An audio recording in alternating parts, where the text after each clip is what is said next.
Welcome back to your Accuplacer training. Keep your rhythm steady on your route, stay safe out there, and let us dive deep into one of the most important concepts for a top-tier reading score.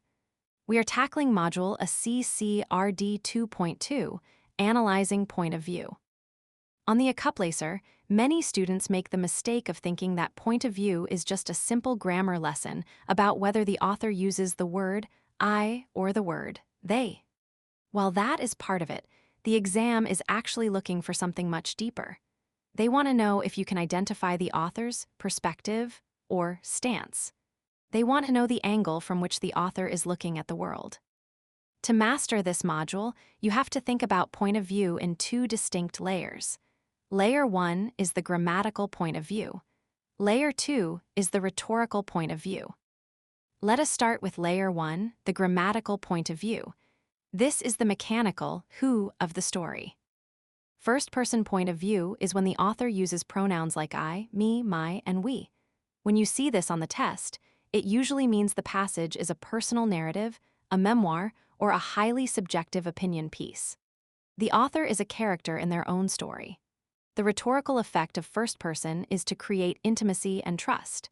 It makes the reader feel like they are hearing a secret or a personal confession. However, the trap here is that first person is limited. The author only knows what they themselves have seen or felt. They cannot tell you what is happening in the next room or what another person is thinking. Second-person point of view uses the word you. You rarely see this in long passages, but you see it often in how-to guides or persuasive speeches. The author is talking directly to the reader. The effect is to grab your attention and make the information feel immediately relevant to your life. Third-person point of view is the most common on the Accuplacer. This is when the author uses he, she, they, or it. This is often called the God's eye view. Within third person, there are two subtypes you must know. The first is third-person limited, where the author tells the story through the eyes of one character but stays outside of them.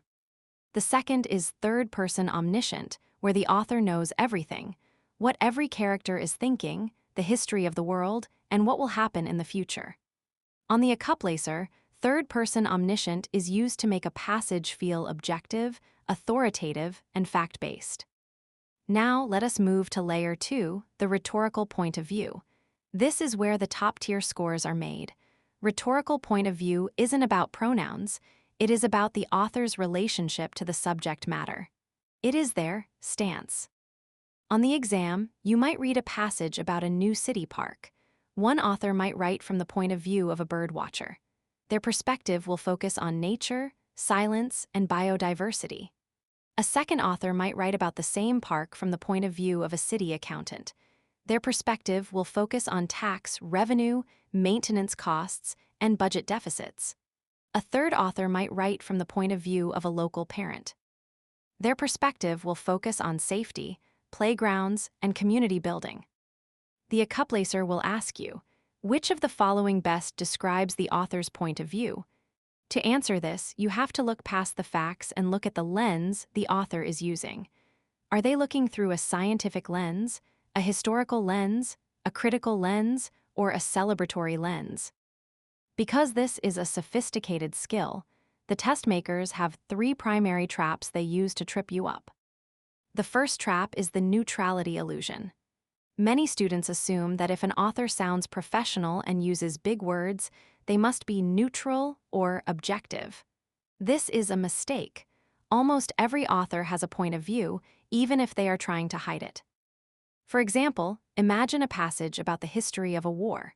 The author might use very clinical, third-person language, but they spend 80% of the passage talking about the brilliant strategy of one side and only 10% talking about the losses of the other side.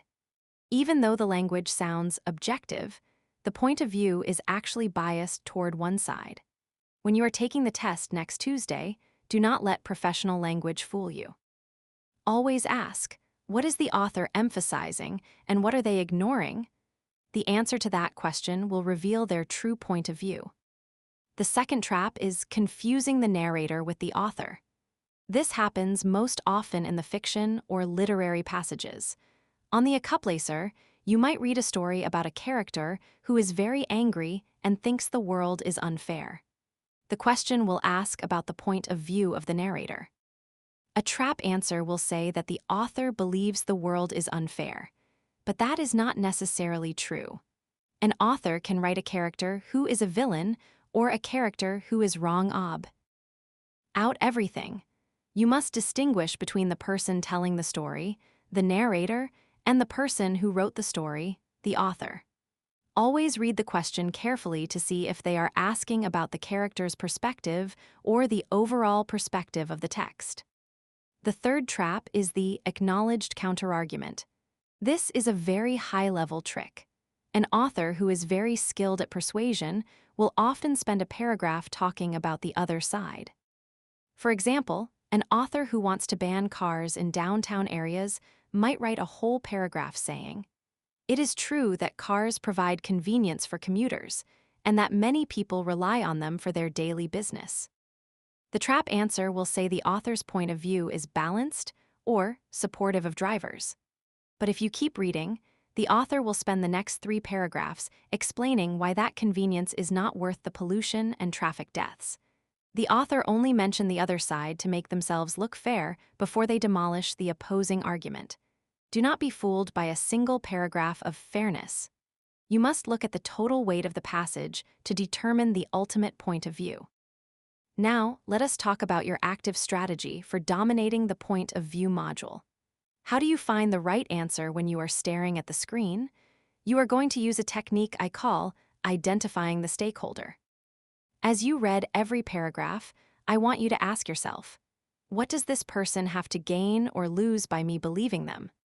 If the author is writing about the benefits of a new medical treatment, and you realize the author is a doctor who helped invent it, you have identified a vested interest. Their point of view is likely advocacy or promotional. If the author is a historian looking back at a treatment from 100 years ago, their point of view is likely analytical or retrospective. Another powerful technique is the adjective audit. When you are looking for point of view, I want you to ignore the nouns and verbs for a moment and only look at the adjectives the author uses. If an author describes a new technology as revolutionary, efficient, and dazzling, their point of view is clearly optimistic and supportive. If they describe that same technology as disruptive, untested, and expensive, their point of view is skeptical and cautious. The adjectives are the fingerprints of the author's perspective. They reveal the point of view even when the author is trying to sound neutral.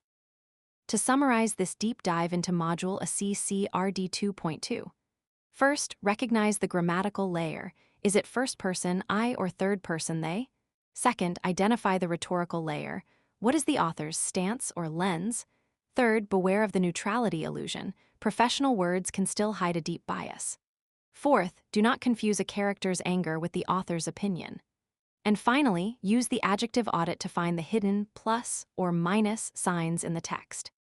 If you can master the art of identifying point of view, you will no longer be a passive reader. You will become an active critic who can see exactly how a text is trying to influence you. This is the skill of a top percentile student, and it will serve you well not just on the ACC, but in every college course you take at Hudson Valley. Keep up the great work on your route. You are moving through these modules with incredible discipline. That concludes our comprehensive breakdown of analyzing point of view. When you are ready to move from the who to the why, our next target is Module ACC RD 2.3, Analyzing Purpose. Just say the word next, and we will keep the momentum going.